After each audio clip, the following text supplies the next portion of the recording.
Tēnā koutou katoa. Whanaungatanga number 3, and here in the background is beautiful maraetai moana, teakapa moana, and here at Umupuia. And in the background you can also see hene moana with their masts up and haunui with the masts down. But what I'm going to talk about today is Whanaungatanga and how it's nurtured and maintained through tangihanga.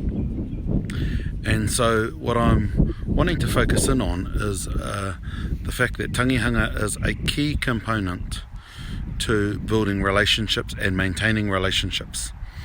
When a person passes away and you hold the process that is known as tangihanga, some tribes will also refer to it as uhunga, it's appropriate that you attend tangihanga because it's about maintaining connections. Maintaining connections and celebrating whakapapa, celebrating relationships with each other, so that not only do you mourn the loss of the person, but you then remember and invoke the ancestral relationships as well as the friendships that have been created over time. And so tangihanga is an essential component for us to foster this notion of Whanaungatanga. Another key point is that during tangihanga you'll have a number of people will refer to genealogy, relationships to place, as well as connections between places and people.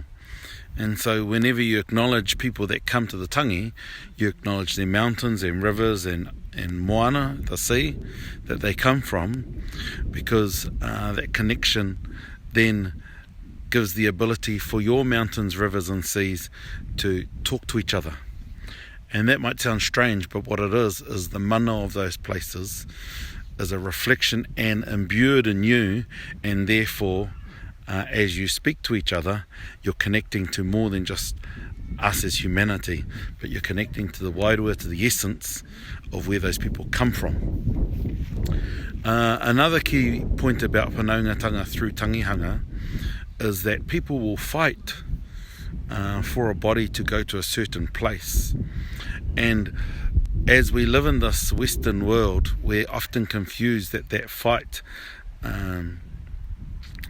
is seen as something against the person's wishes, when traditionally in Māori culture there's no such thing as having final wishes, because the people will do what's best for you, and it's often about maintaining relationships rather than being selfish around looking at children or grandchildren only.